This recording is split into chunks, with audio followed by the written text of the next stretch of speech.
Hello to everybody watching, welcome back to my channel. My name is Terry and in this video I am taking a look at the fourth and final semi-final for Melodi Grand Prix, the Norwegian national selection for Eurovision in 2022. I'll be letting you know what I thought of the winner of the semi-final, who was Sofie Fjellvang, we've Made of Glass, and also I'll be talking about the automatic qualifier that performed in the semi-final, which was Subwoolfer with Give That Wolf a Banana. So I'll be telling you what I thought of those two performances, and also at the end of the video I will just be very briefly talking about the 4 songs that have been selected for the last chance round and which will be taking place next weekend. So I'm just going to be briefly mentioning about those 4. So that is the plan. If you hope you enjoy the video, and yes, without further ado, let's begin the reaction. Okay, so if you haven't already, please do check out my semi-4 reaction to the Inson's my initial reaction. Um, if you have the time, please do check that out. But when listening to the songs, I immediately identified Made of Glass as my favourite of this semi-final, and indeed my favourite of the whole selection of songs in MGP this year.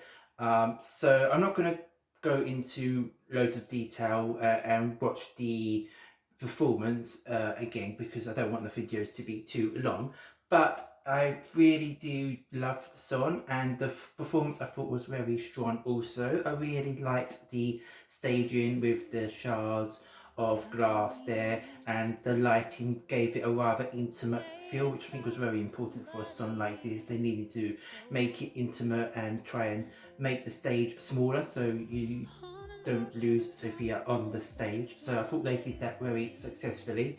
Vocally, she was very strong as to be expected and as hoped. I think maybe on some of the eye notes she was a bit not harsh on the notes, but maybe she just needed to control her voice a little bit better. I think the emotions and the nerves and everything like that maybe got to her a little bit, so they weren't as polished as maybe they could have been. So I think that's just something that she needs to work on for the final, and hopefully in the final she'll be much more confident and those will be a bit more smoother. I already think her performance in the gold final was much better than the performance in the second duel, so already good progress being made there. And yeah, I really do love the song and the melody of the song and the way it builds and progresses.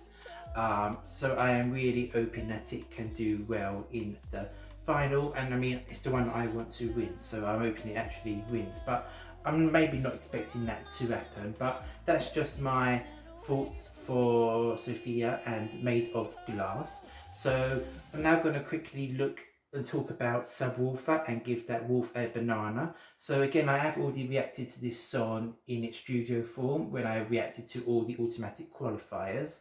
And I do know it is not just a fan favourite, but it is the favourite to win Melodi Grand Prix. Now, I do enjoy the song. It is catchy. It has grown on me since the initial listen. But for me, it isn't my favourite. It's not the one that I want to see win. And I feel that it just isn't quite strong enough. It is catchy. I can see why people like it, obviously. And it is, you know, a nice song, but I am just not crazy about it. I feel that there is a lot of reliance on backing vocals, and I do feel that the old package just isn't one that grabs me and makes me take interest in it. But again, I know a lot of people like it, and if it does get selected like it's looking like it might do, it won't be a terrible choice. It just wouldn't be my personal choice. But yeah, you know, it is fun, and I do appreciate that if it was selected it would be something a little bit different. We probably haven't had one of these type of entries in Eurovision for quite a number of years. The song selected for Eurovision in the last few years have maybe been a bit more towards the serious side, so we haven't really had many sort of just fun I don't want to call it novelty, but you know, in that sort of area of entry. So I think it would be nice to have something like that again. So I feel that that is something that has been missing a little bit from Eurovision, but it wouldn't be my personal choice to win the national final. But yeah, we'll see how it goes in the final and see what happens. But those are just my opinions on Subwoolfer. And next up, I'm just going to be briefly chatting about the 4 songs taking part in the second or the last chance round. So before I move on to the 4 songs taking part in the last chance round, I do actually just want to mention Hasta la Vista by Alexander Jonah, who took part in semi-final 4 and was eliminated in the first round. So I did enjoy the song in studio form, and I did enjoy it in its live form as well. I think Alexander gave a good live performance of it. I wasn't too keen on the staging, the very dark staging. I know that there's probably going for sort of a summer night vibe with it, and I did get that. Sort of by the time I got to the second verse, I thought, oh, okay, this is what they're doing, and I was okay with it. But I think there should have perhaps been a bit more moments where there was light and sort of colour going on in the performance. But overall, it was a very enjoyable performance, and it was sad not to see her amongst the 4 songs in the last chance round. But I am now going to go on to the last chance round, which does actually feature 2 of the songs that failed to make it through in semi-final 4.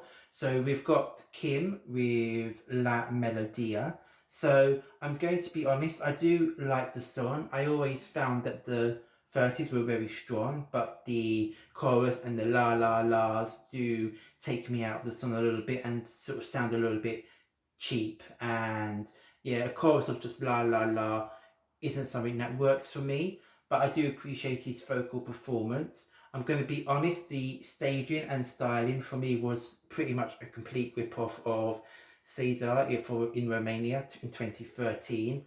And I feel that with a song that's just so similar, and with that staging, I don't know whether that was an intentional thing or when picking it they knew that they were doing that, but it just was a little bit too similar for my liking. And I think we've also seen this opera singer in a long dress thing many times before, because we had it with Estonia in 2018 and Australia in 2019 as well. Well, in the national final performance for Australia in 2019. So it's not really anything new. It's been done quite a lot before. So I like him, and I do like parts of the song. The staging I don't like. So it's in the last chance round. It wouldn't be my choice to be the winner of the last chance round, if I'm being honest, but I am pleased for him that he's there. So I'm going to next move on to Maria Moan, who's the other semi-final performer that has made last chance. Now, I always had a feeling that, well, I did think actually that she was going to win semi-final 4, because the vibe of the song was a very sort of Scandinavian, Nordic style. So I thought that was going to appeal to a lot of people, and she did give a good live performance. I do feel that at some point in the chorus, in a live vocals, the sort of higher pitched tone she goes to, that wasn't so much pleasant on my ears, but I think that's just a personal preference for me. But I think the staging of it was nice, and the song is very catchy, and it has grown on me a lot. No surprise that it's made the second chance round, and at the moment I am predicting that this is going to be the one that wins the last chance round. So I am expecting to see this in the final for Maria. And then the third song in last chance is Maui Bola with Your Loss, who took part in semi-final 3 and lost in the first duel to Oda. So I am pleased that she's here. I do think that she should have probably won semi-final 3. It was a good song, it's catchy, there was nice staging, and overall it was fun to watch.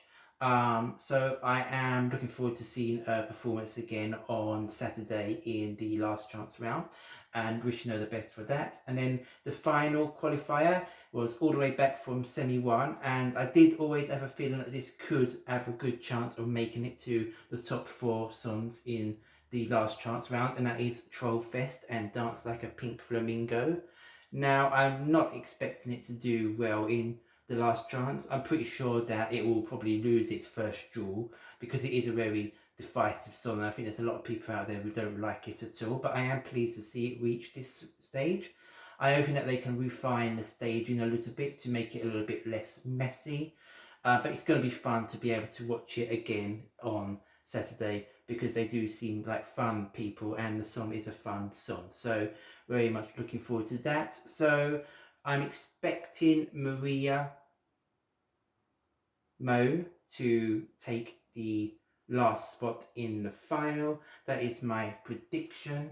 And that is, all those are my opinions on the last chance round.